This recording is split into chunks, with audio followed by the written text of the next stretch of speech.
अब भाई अपन good evening, कैसे हो आप लोग? आई होप अच्छे होंगे, मजे कर रहे होंगे। ठीक है। तो आज जस्ट अपने एक टॉपिक पे बायो का बहुत सिंपल टॉपिक है, लेकिन बहुत ज्यादा जरूरी है अपने लिए ना। नीट के पॉइंट ऑफ व्यू से देखें तो भाई बहुत इंपॉर्टेंट है। ऑलमोस्ट 4 to 5 क्वेश्चन हर साल इस टॉपिक से आते ही आते हैं, ज्यादा भी आते हैं कभी कभी, है ना। टॉपिक का नाम है बॉडी फ्लूइड्स एंड सर्कुलेशन। तो अपन ने मान लीजिए सांस लिए भी, ठीक है। तो सांस पूरे बॉडी में गई कैसे?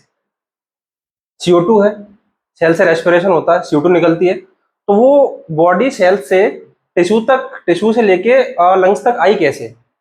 अच्छा, जो अपना वेस्ट मटेरियल रहता है वो जहां जाना है वो जाता कैसे? समझ रहे हो? तो अपनी बॉडी के अंदर ना ये लग्जरी नहीं है कि आप कॉल करो, हेलो भैया, यहाँ से वहां तक सामान पहुंचा, क्या नहीं, प्लीज डिलीवर इट। वो चीज नहीं है अपने अंदर। तो ये काम करेगा कौन? तो जितने भी लिविंग ऑर्गेनिज्म है ना, इनके अंदर अलग अलग अलग अलग तरह की मैकेनिज्म होती है, बहुत ही स्पेशलाइज्ड। ठीक है। तो अब अपन जैसे बात करते हैं ह्यूमंस की, तो ह्यूमंस में ना ये काम करता है अपना ब्लड और लिम्फ दोनों मिलके। ठीक है। तो चालू करें अपन। आई होप आप समझ गए होंगे अपन किस डायरेक्शन में जाना है और क्या क्या अपन पढ़ेंगे आज। ठीक है। तो अपने अंदर फ्लड्स देखते हैं। फ्लड होते मेनली कौन कौन से होते हैं? एक तो होता है ब्लड और दूसरा होता है लिम्फ। ठीक है। ब्लड आप जानते हैं, ब्लड ब्लड बहता है वेन्स के अंदर, आर्टरीज के अंदर। और लिम्फ का बहता है, लिम्फ का एक अलग सिस्टम होता है, मैं आपको बाद में समझाऊंगा। पहले अपन बात करते हैं ब्लड की। ठीक है। चालू करें। तो ब्लड में ये बताइए होता क्या क्या है। चलिए एक सिनेरियो समझते हैं। आप कहीं से आ रहे हो, जैसे आपका एक मैच हुआ फुटबॉल का, आजकल फीफा चल रहा है। आप एक इंटेंस, बहुत इंटेंस मैच खेल के आ रहे हो। ठीक है। आपकी एनर्जी लेवल्स बहुत ज्यादा एकदम लो पे चले गए। जैसे ही घर पे आप बोले, माँ मुझे ना ग्लूकोज चाहिए, तो माँ ने क्या किया? माँ आई, उन्होंने एक ग्लास लिया, ग्लास में पहले पानी डाला और पानी के और उसमें क्या डाला? Water plus glucose. ये आपको ग्लूकोन डी बना के मम्मी ने दे दिया। अब इसके अंदर मेनली क्या चीज थी? पहला था पानी और दूसरा था ग्लूकोज। सेम ये जो ग्लूकोन डी है, इसको मान लो अपना क्या है? ब्लड।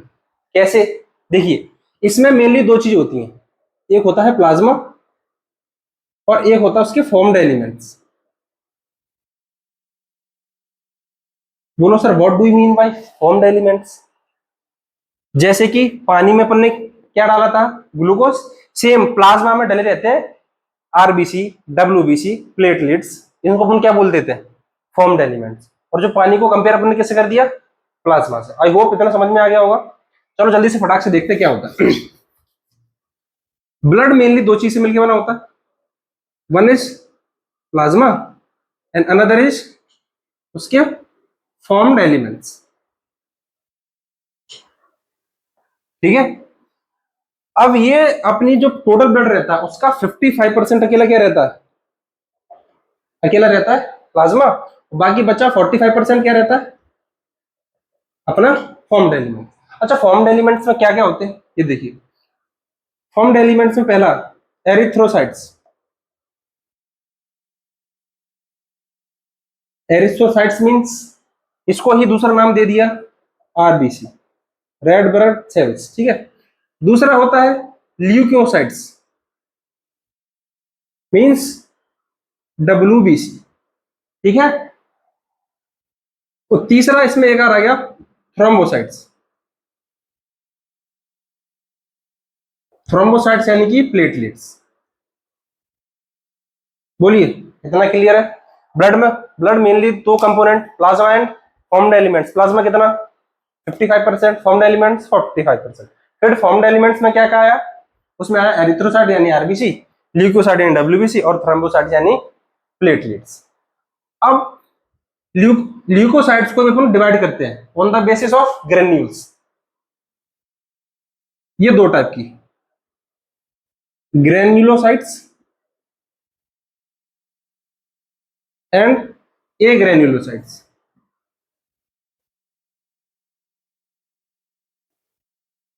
ये किस बेसिस पे अपने डिवाइड करा? ग्रेन्यूलोसाइट, जब है ना अपन सेल की स्टेनिंग करते हैं, स्टेनिंग ऐसे समझिए, जैसे सेल बहुत माइक्रोस्कोपिक होती है ना, तो जब अपन ऐसे नॉर्मली इस माइक्रोस्कोप से दिखती हैं, लेकिन अपन डिफरेंस नहीं कर पाते, तो अलग अलग चीजें से अपन को कलर करते हैं, कलर को बोलते हैं अपन स्टेनिंग। ठीक है, तो जब अपन ने ल्यूकोसाइट्स को स्टेन किया, तो उसको जो प्रोटोप्लाज्म रहता है ना, उसमें छोटे छोटे ग्रेन्यूल्स दिखते हैं, तो जिसमें ग्रेन्यूल्स दिख जाए उनको बोलते हैं अपन ग्रेन्युलोसाइट्स, और जिसमें ग्रेन्यूल्स ना दिखे उसको बोलते हैं अपन ए ग्रेन्युलोसाइट्स। ठीक है, अब ग्रेन्युलोसाइट्स की होती है तीन तीन टाइप की आती है ग्रेन्युलोसाइट्स में। कौन कौन सी देखिए, पहली आ गई न्यूट्रोफिल्स, दूसरी आ गई बेसोफिल्स, और तीसरी आ गई इओसिनोफिल्स।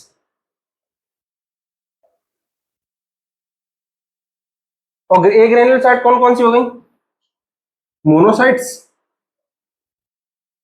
And lymphocytes. अच्छा, लिम्फोसाइट्स भी दो टाइप की होती है। लिम्फोसाइट होती है एक तो बी लिम्फोसाइट्स, और दूसरी होती है टी लिम्फोसाइट्स।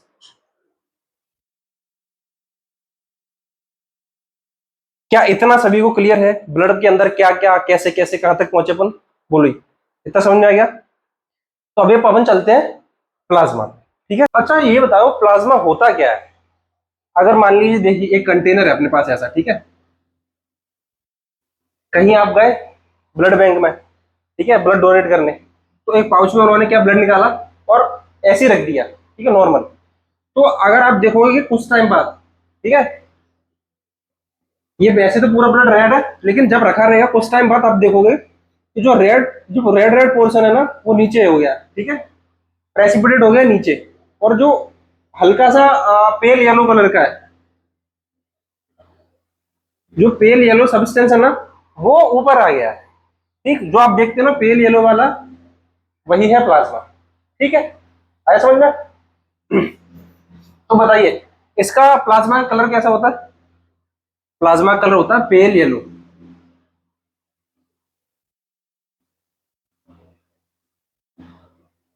इसी को अपन बोल देते हैं स्ट्रॉ कलर्ड।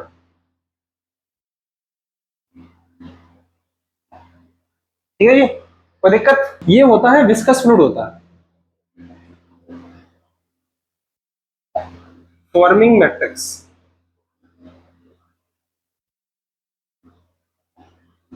अच्छा, विस्कस फ्लूइड के means it is a thick fluid होता है। ठीक है, इसके मतलब हल्का सा गाढ़ापन रहता है इसके अंदर। और मैट्रिक्स मीन्स रहता है, what is matrix?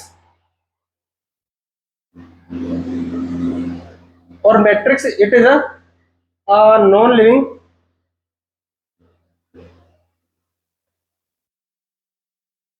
substance occupying the space between cells। समझा गया? कलर कैसा होता है? स्ट्रो कलर पे येलो, डिस्कस रहता है। अब आते हैं इसकी कंपोजिशन पे।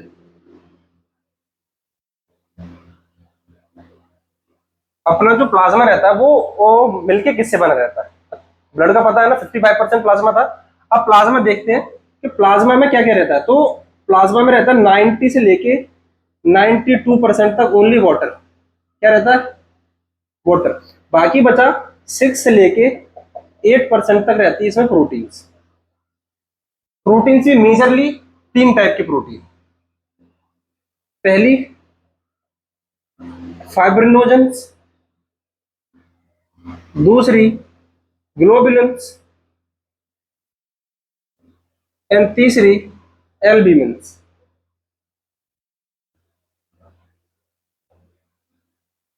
अच्छा, फाइब्रिनोजन प्रोटीन का काम क्या रहता है?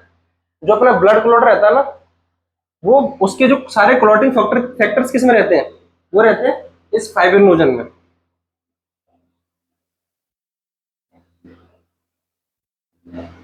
ठीक है, ग्लोबुलिन क्या होती है?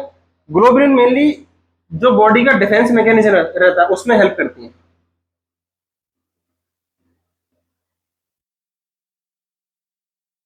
ये मेनली तीन टाइप की होती हैं।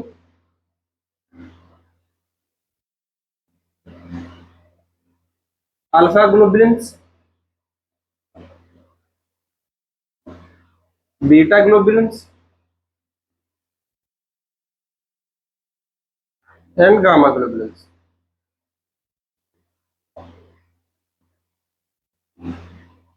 और लास्ट में आते हैं एल्ब्यूमिन्स। एल्ब्यूमिन जो अपने ब्लड प्रेशर बीपी रहता है, ब्लड प्रेशर, और जो और उसके अंदर जो वेन्स के अंदर ऑस्मोटिक प्रेशर रहता है उसको मेंटेन करती है।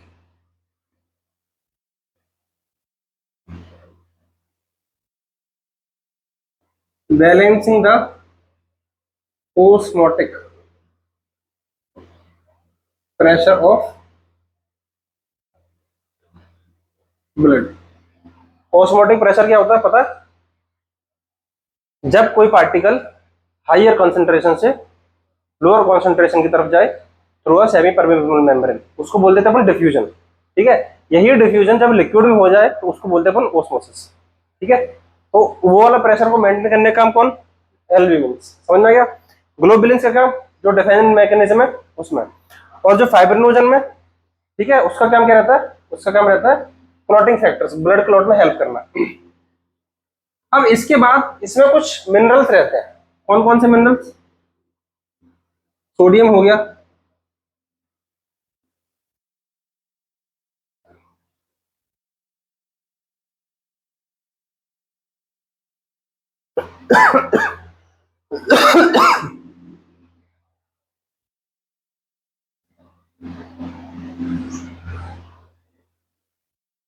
इसके अलावा इसमें कई सारे मिनरल्स भी रहते हैं। मिनरल्स जैसे कि सोडियम हो गया, कैल्शियम हो गया, ठीक है, क्लोराइड हो गया, ठीक है, और भी कई सारे हो गए। ठीक, तो ये सारा इससे मिलकर मिला के क्या बना रहे हैं? ये मिलके बना रहे हैं अपना प्लाज्मा। और एक बहुत इंपॉर्टेंट चीज बताऊं मैं आपको, बहुत इंपॉर्टेंट ना, अक्सर एग्जाम में पूछ लिया जाता है। ये जो प्लाज्मा रहता है, प्लाज्मा, अगर अपन प्लाज्मा में से जो क्लॉटिंग फैक्टर है वो माइनस कर दें, अगर प्लाज्मा में से क्लॉटिंग फैक्टर माइनस कर दें तो इसी को अपन नाम दे देते हैं सीरम। सीरम, समझे? Plasma minus clotting factor is equal to called serum. अच्छा, याद देखो ये इसे ना किसमें रहता है? फाइब्रोनोजन में। समझ आ गया? कोई दिक्कत? ठीक है, प्लाज्मा समझ में आ गया। अब अपन आगे बढ़ते हैं जो फॉर्म्ड एलिमेंट्स थे ना उन पे।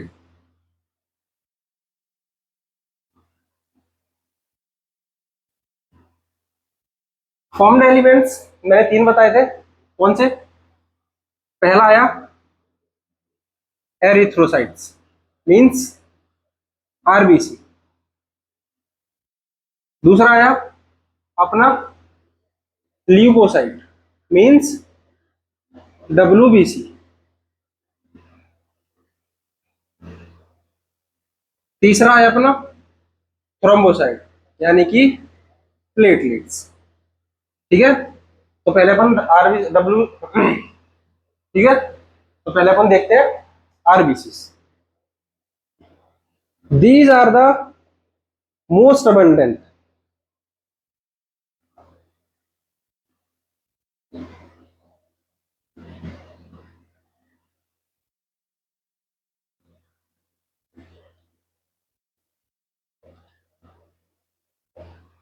तो ब्लड में जितनी भी सेल्स होती है ना उनमें सबसे ज्यादा कौन सी होती है? आरबीसी। ठीक है, एक हेल्दी ह्यूमन बीइंग की अगर बात करें, है ना,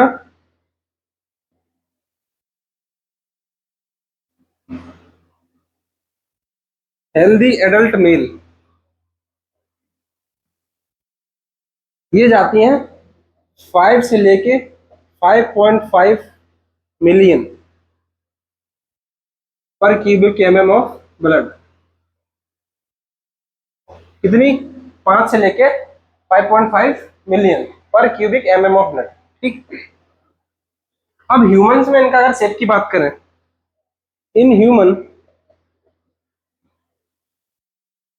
इनका जो शेप रहता है वो रहता है बाइकॉनकेव।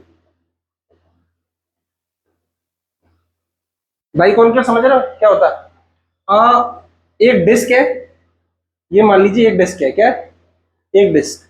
तो ये ऊपर से भी इसका ऐसा होगा, समझे? और ये ऐसे नीचे से भी ऐसा होगा। अगर अपन बात करें तो कुछ ऐसा शेप का, समझे? ये क्या है? ये बाई कॉनकेव शेप का। But in camel and llama ये होती है ओवल शेप की। अच्छा, इनका अलग अलग क्यों है? एज यू नो, ये मोस्टली मिलते हैं अपने डेजर्ट में, ठीक है? तो उनकी वजह से इसका शेप कैसा है? ओवल, ठीक। और इनको सिर्फ अलग अलग वेरी क्यों कर रहा है? क्योंकि ये ट्रांसपोर्ट किसका करती हैं? Transportation of oxygen. इसकी वजह से इनका अलग अलग शेप है। अच्छा, इनमें दीज आर नॉन न्यूक्लिएटेड, इनमें न्यूक्लियस नहीं है, ठीक है? इनमें माइटोकॉन्ड्रिया नहीं है। ये दो क्यों नहीं है? क्योंकि अगर ये होंगे तो स्पेस कम पड़ जाएगा, तो ऑक्सीजन कम जाएगी, तो इसके अंदर ये सिस्टम ही खत्म है। So they can carry more oxygen. बोलिए, इतना समझ आया?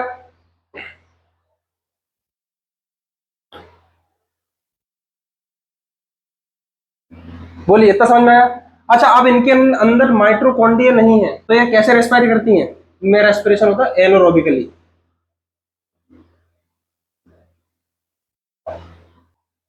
अब जब ये एनोरोबिकली रेस्पायर कर रही हैं, तो क्या ये ऑक्सीजन का यूज करेंगी? ऑब्वियसली ऑक्सीजन का यूज ये नहीं करती। ये तो वही बात हो गई कि भाई जिसने बिरयानी बनाई उसी को खाने को नहीं मिली। ऑक्सीजन लेके जा रहे हैं लेकिन यूज नहीं कर पा रहे हैं, ठीक है? ये जनरल इनका जो लाइफ स्पैन होता है, लाइफ स्पैन होता है इनका 120 डेज का। 120 डेज के आसपास ये चले जाते हैं अपने शमशान घाट में। इनका शमशान घाट होता है स्प्लीन। स्प्लीन में जाके डिस्ट्रॉय हो जाते हैं, इसलिए स्प्लीन को बोलते हैं graveyard of the RBC.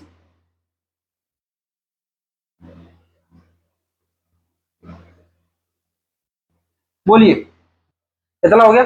चलिए जल्दी से अपन रिवाइज मारते हैं इसका, ठीक है? तो most abundant cell of blood RBC, numbers 5 से लेके 5.5 मिलियन तक। ह्यूमंस में शेप बाइकॉन्केव, कैमल और लामा में ओवल शेप का, ठीक है? इसके अंदर ये नॉन न्यूक्लिएटेड मतलब न्यूक्लियस नहीं है, माइटोकॉन्ड्रिया नहीं है, तो रेस्पायर कैसे करती है? एनरोबिकली। तो ऑक्सीजन का यूज होगा? नहीं होगा, ठीक है?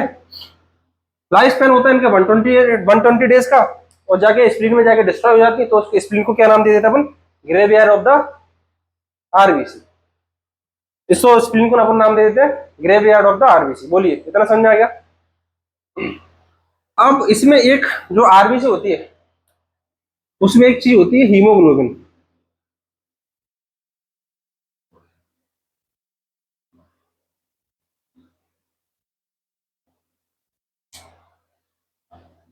जो अपना ब्लड बचपन से लेके अब तक पढ़ते आ रहे होगे, the colour of blood is red due to the presence of haemoglobin.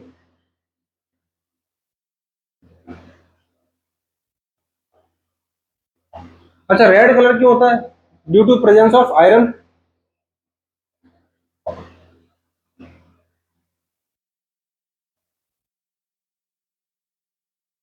एक हेल्दी ह्यूमन, एक हेल्दी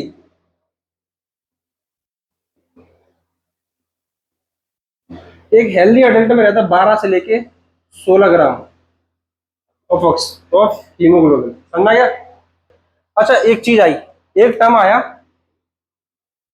एरिथ्रोपोइसिस, मतलब बता सकते हो? देखिए, एरिथ्रोसाइट से आ गया एरिथ्रो मतलब आरबीसी, पोइसिस का मतलब होता है फॉर्मेशन। तो फॉर्मेशन ऑफ आरबीसी का मतलब क्या हो गया?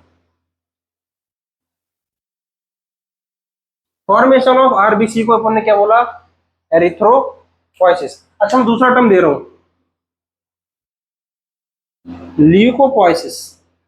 मतलब बताइए, ल्यूकोपोइसिस का मतलब होता है फॉर्मेशन ऑफ बोलो, फॉर्मेशन ऑफ WBC। अच्छा एक और टर्म बता रहा हूँ, बता अगर बताओ तो बताना। अच्छा एक और टर्म गैस करना क्या होता है।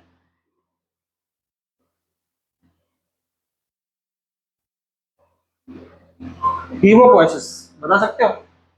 हीमो का मतलब होता है ब्लड, तो हीमोपोइसिस मतलब फॉर्मेशन ऑफ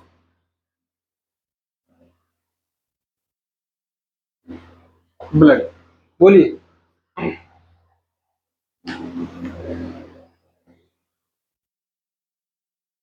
अच्छा आरबीसी में और क्या क्या रहता है? आरबीसी में एक एंजाइम रहता है,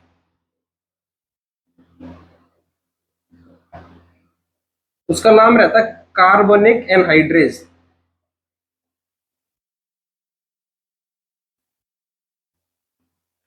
ये हेल्प करता है in the trans helps in the transportation of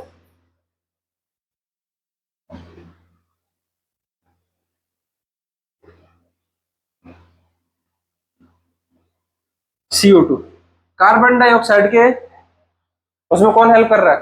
transportation में हेल्प कर रहा है ये एंजाइम, इसका नाम है कार्बनिक एनहाइड्रेज।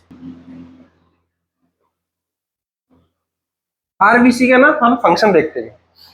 अपन को पता है कि आरबीसी में हीमोग्लोबिन है। मान लीजिए एक बस है, बस में बैठा कौन? हीमोग्लोबिन। ये वेट कर रहा है मेरे साथ कौन जाएगा, ये अकेला ट्रेवल नहीं कर रहा है।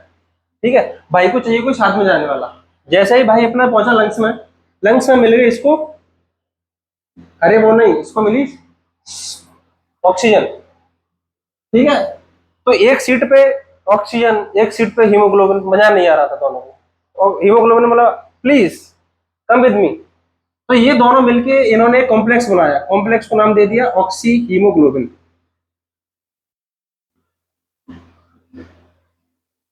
ठीक है, लंग से लेके चला गया टिश्यू तक, ये पहुंचा दिया इसने टिश्यू में। टिश्यू में इसने ऑक्सीजन को छोड़ दिया, वहां पे इसको खड़ी मिल गई CO2। तो CO2 के साथ मिल गया और इसने अलग से एक कॉम्प्लेक्स बनाया, इसका नाम था कार्बमिनो हीमोग्लोबिन। इसके साथ ट्रेवल करके ये वापस से लंग्स में इसने CO2 को छोड़ दिया। समझा गया? ये तो साइकिल ऐसे ऐसे चलती रहती। बोलिए, पूरी आरबीसी समझ आई। अब अपन चलते हैं ल्यूकोसाइट यानी कि WBC पे।